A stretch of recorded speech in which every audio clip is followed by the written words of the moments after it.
Also wanted to really get to know the three nominees, without all the hoopla. In a story you will only see here, 41 Action News reporter Stephen Dial invited each candidate for lunch. They chose the locations, Stephen chose the questions. It's virtually a three-way race for Kansas governor, with Chris Kobach trying to prove he is not Sam Brownback, Laura Kelly hoping to show she is a moderate Democrat, and Greg Orman insisting he is not in the race to play spoiler. This race drawing national attention. I've talked to people and they say Greg Orman is going to hurt the Democrat or take votes from Kobach. What do you say to someone who says that? I actually believe we're going to win this race. I think the visions of the candidates couldn't be clearer. Secretary Kobach has talked about smaller government, cutting spending, cutting taxes, really starving the government. Senator Kelly has talked about lots of spending proposals and has no way to pay for it except to raise taxes.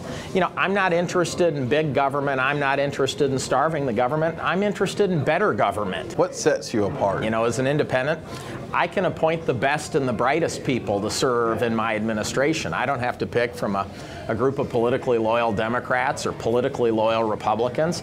I can embrace the best ideas wherever they come from. I'll personally admit, it's been kind of surprising to me that every week I'm hearing a new Republican endorsement to your camp. What do you think that says about you as a candidate? I think it says a lot. I have always worked in a bipartisan method, and that I'm common sense, I'm no nonsense, and they would much prefer to have me in the governor's office, knowing that I will continue to take Kansas forward rather than putting Chris Kobach in there. Do you think Greg Orman can siphon voters that would be your type of voters? I don't think the message of the parties not working together is really resonating, because actually in Kansas, that's exactly how we get things done. Moderate Republicans and Democrats coming together, and that's been sort of my trademark as I've been in the Senate, is the relationships that I have across the aisle. How do you separate yourself from former Governor Brownback in certain issues? I blame the Brownback administration's failure to cut spending. So what I'm going to do is go in right away in the middle of the fiscal year, January, and start cutting spending then. Even though the legislature has given the money to the agencies, I can direct them not to spend it. So we won't put the cart before the horse. We'll start cutting right away. That's a big difference between me and Governor Brownback. I'm going to put you on the spot for a second. I'll let you take a sip because this is a big one. Okay.